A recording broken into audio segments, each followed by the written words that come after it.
can't wait for their affirmation. You can't wait for their approval. You can't wait for their support. Sometimes you just gotta run, and maybe try and do it to everybody who wants to run, but I can't stop running because you're running. Pause. Hello everybody, and good afternoon. It's kind of weird doing these live streamed lessons at 1 o'clock when I'm so used to usually doing this sort of lesson at 11 a.m. But it's absolutely lovely to be here, and thank you very much for joining me. So you're probably thinking, wow, we're getting another room in Holly's home. Yeah, I think I've made my way around almost every corner of downstairs, and now I'm gradually working around the different corners of the upstairs rooms too. But it's nice and quiet and bright in here, which is just what we need for a very quick introduction to Charles Dickens. So our little starter activity today was, how many words can you think of that rhyme with Charles and Dickens? Now, I absolutely expected everybody to get chickens, Dickens chickens, and you all did. So well done for that. But lots of you again were saying kittens as well. That's great. I wonder, did anybody get snarl that rhymes with Charles? Sort of. It's a bit of a tricky one, but I thought I'd just mix it up a little bit because yesterday, of course, you were seeing how many words you could make using the letters of the name Jane Austen. So, Charles Dickens. How much do you know about Charles Dickens? Maybe a lot, maybe nothing. What we're going to do first is, after I give you a brief introduction to him, we're going to see if you know any titles of his most famous works. So he was born on the 7th of February in 1812. So let's test your numeracy skills now and see if you can work out how many years ago that was. 208, and he died sadly on the 9th of June in 1870. So I am going to test out your numeracy skills here and ask you to see if you can work out how old he was when he died. So he was born on the 7th of February 1812 and he died on the 19th of June 1870. So how old was he? Well, I haven't worked it out. I'm going to have a little look in the live chat in just a moment to see if you've worked it out. But he's generally regarded as probably the greatest novelist of the Victorian era. So he's a Victorian novelist. And he is also a social critic. So he had a lot to say about how society worked and how he thought people might be mistreated and should be treated. And he actually took steps to making people's lives better, not just through writing fantastic novels, but through actually doing things as well. And I will come to that when I give you some interesting facts about him on the end of this short lesson. So we know that he wrote about poverty and injustice and crime, and he wrote about it with great humour, though, and at great length. Now, if any of you have read any Charles Dickens works before, then you'll already be quite familiar with how he just goes off on tangents and likes to describe for pages upon pages things that we might consider to be completely irrelevant. But that's just the Charles Dickens style, and that's why so many of us love him, for those beautiful sort of winding journeys that he takes us on outside of the main plot, the main narrative of his stories. So let's see how many of his famous novels you know. Now you can put, oh dear me, Charlotte said, was he 1,001 years old? I'm not quite sure that that's possible. I'm not sure it's even been that many years since he was born, let alone how old he was when he died. So I'm going to put on the board here 4 of his famous novels with some of the letters taken out to give you a little bit of a helping hand. But if you know any others, then you can just pop them into the live chat and we'll see how you get on. First one's pretty easy. Okay, good luck. Play. Hear me. You can't stop chasing your dream just because somebody in your life won't chase it with you. You can't stop believing in yourself just because somebody in your life won't believe in you. You can't stop chasing dreams of your life just because... Safa studied one of these texts in year 6.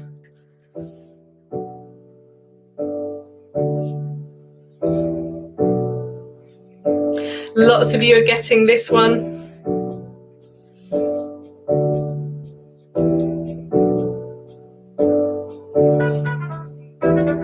Manashi, I think, has got this one. So someone thinks he wrote Romeo and Juliet and A Midsummer's Night's Dream. Not quite. That was somebody else who I love. Probably who I love a little bit more than Charles Dickens.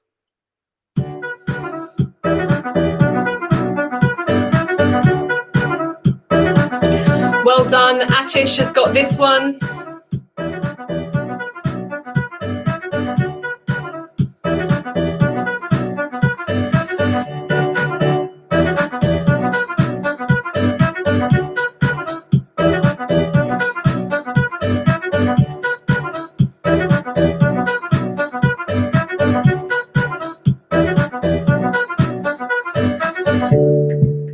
Well done, Amelia. You've got 3 of them correct.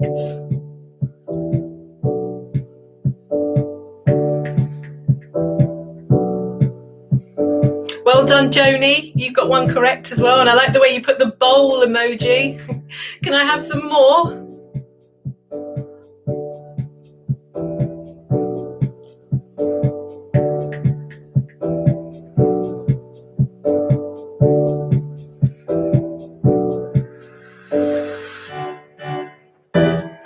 Pause.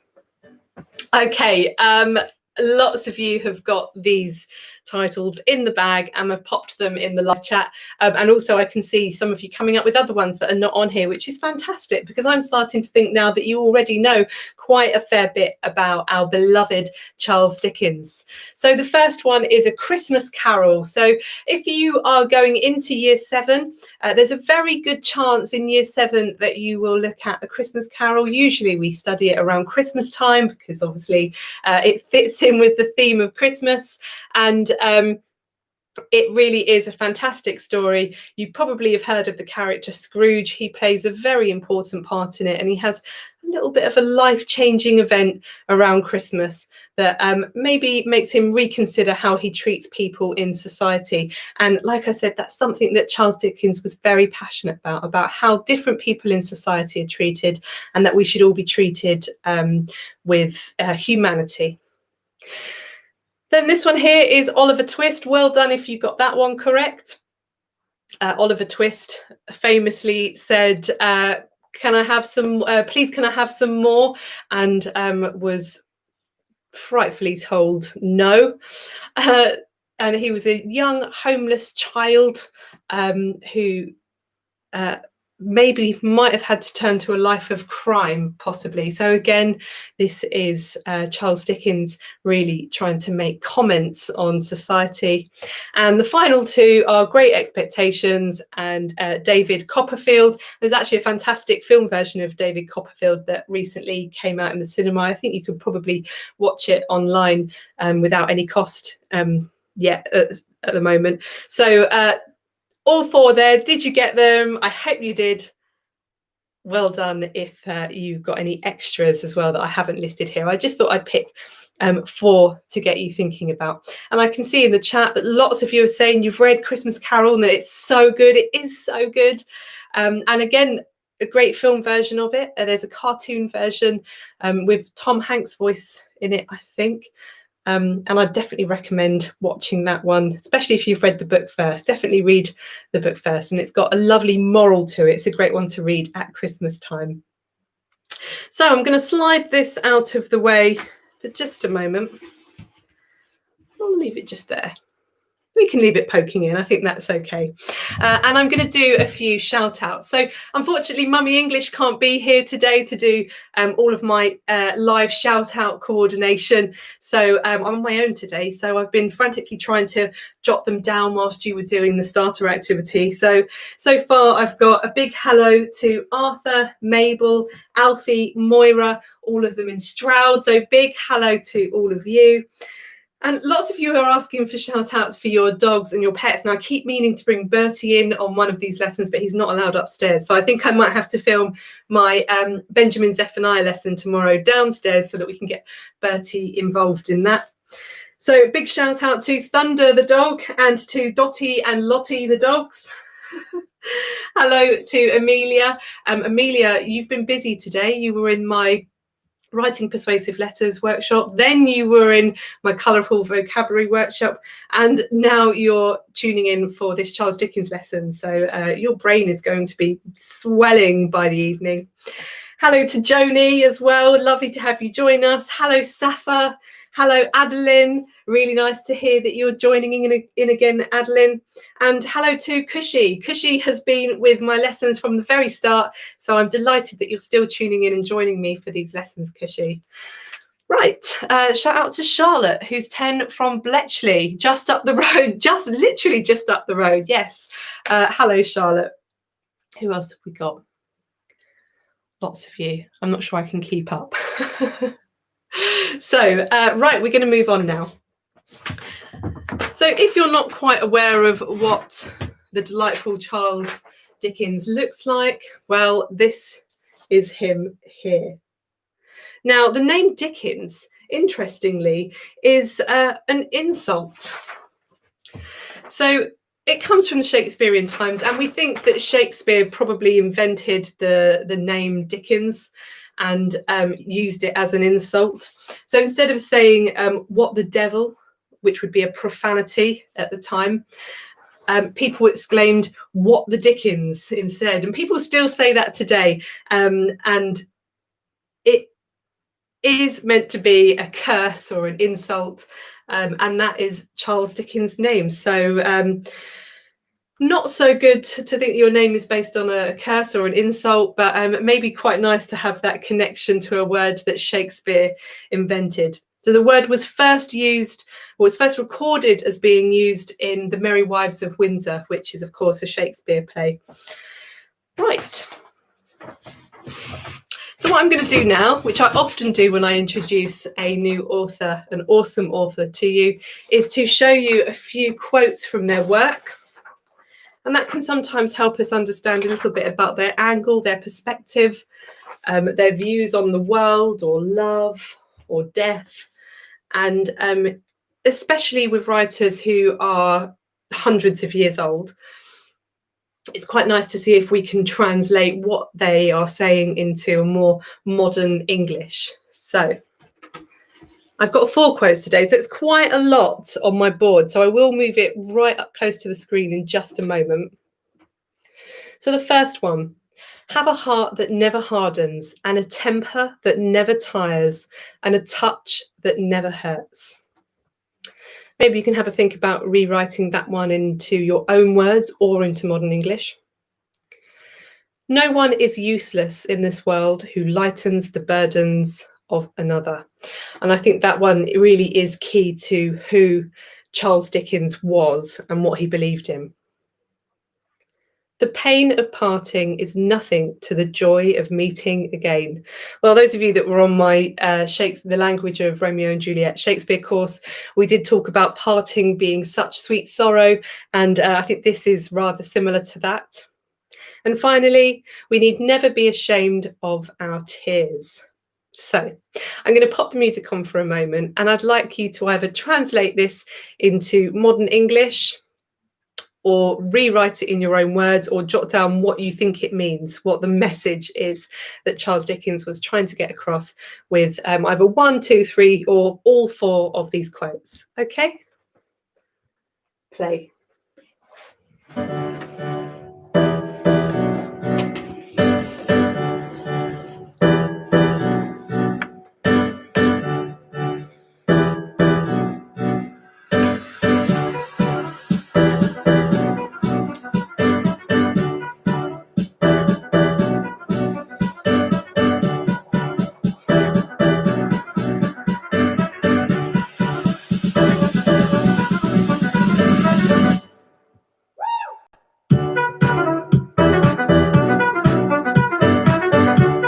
Well done, Cushy, for translating this one down here to It's Okay to Cry.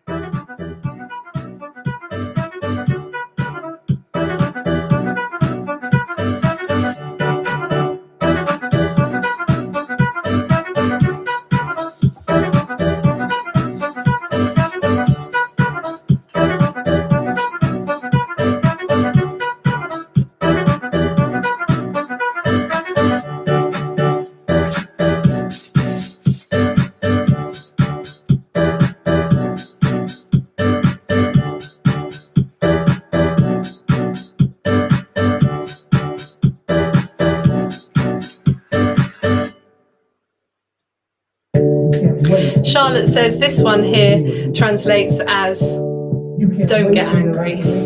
A nice simple translation there, Charlotte. Well done. Sometimes you just gotta run and look behind you and say, everybody who wants to run, but I can't stop running because you're not running. Listen to me, hear me. You can't stop chasing your dream just because somebody in your life is chasing with you. You can't stop believing in yourself just because somebody in your life will believe in you. You can't stop chasing the dreams of your life just because when you know when you do it, you're gonna have to do it.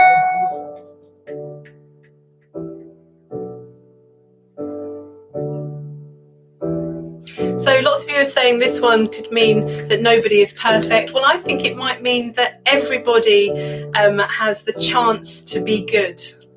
Everyone can do good things.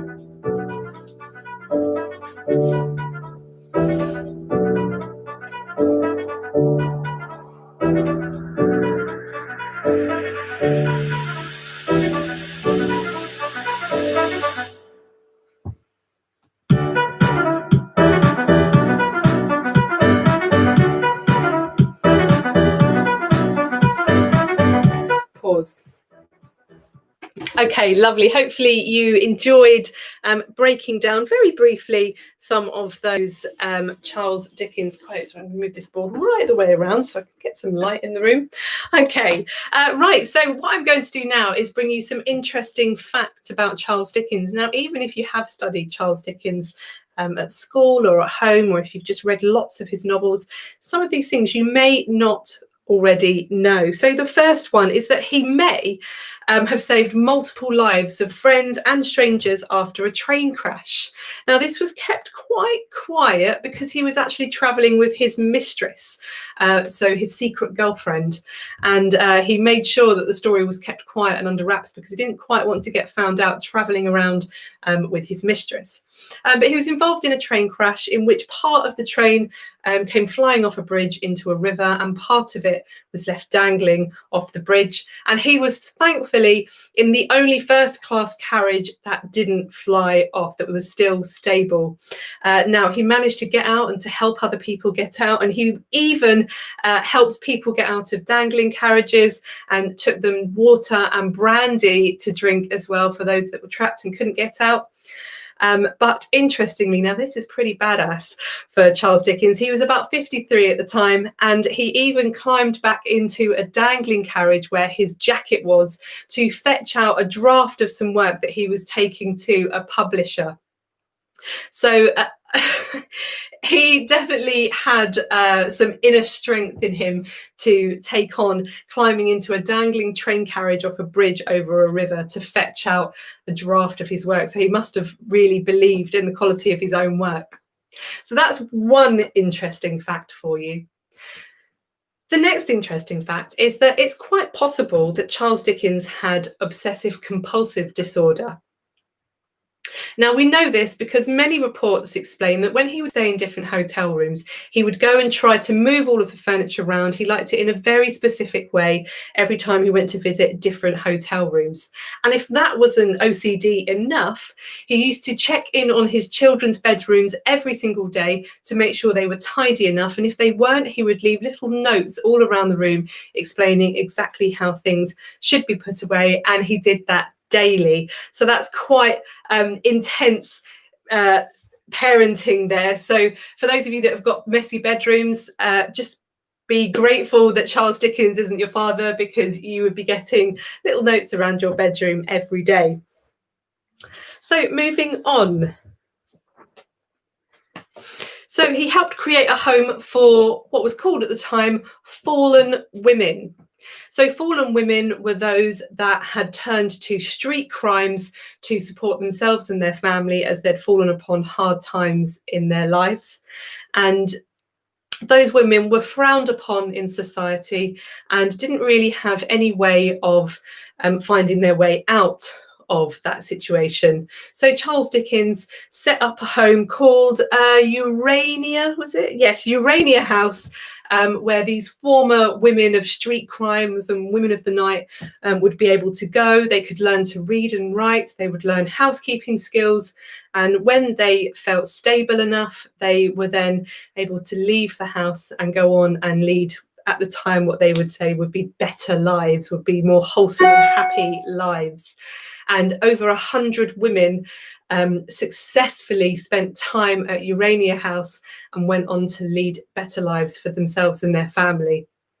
And he did this, he set this up with his own money and with the help of friends and peers. And he actually also selected the women that were able to go and stay at Urania House. So he was very much involved in the project. And again, this ties in, you'll see if you read some of his novels, the approach he takes to talking about society and how society should treat people. Now, my last fact is about his very final novel that he wrote before he suddenly passed away. And that novel was called The Mystery of Edwin Drude. Now, the thing that is interesting about this mystery is that it remains a mystery. It's about a character called Edwin Drude, who is in love with a young lady called Rosa Budd. And his uncle is also in love with Rosa. And there's another gentleman involved in this triangle. And Edwin goes missing. And we have no clues given to us from Charles Dickens as to where he went and how he went there. So it's completely left open to interpretation, and I guess we will never know. But many theatre companies and TV production companies have come up with their own range of different endings and have put on lots of successful performances showing all different ways that Edwin Drude may have disappeared and vanished. So hopefully some interesting facts there that you didn't already know, and hopefully you've enjoyed finding out a little bit about the sort of novelist Charles Dickens was and looking at some of his quotes. And hopefully you will go away from this lesson today and you will read some of his novels, and if it crops up at school or in your homeschooling, you'll feel more confident and excited about what you are about to learn. Play. So that's the end of this lesson, I'm afraid. Gosh, hasn't it gone quickly? It's 25 minutes like that. Thank you so much for joining me today. I hope you've enjoyed it. And don't forget, tomorrow at 1 p.m, I have my awesome authors Benjamin Zephaniah lesson. So a much more modern writer, very inspiring man. And I look forward to seeing all of you then. See ya.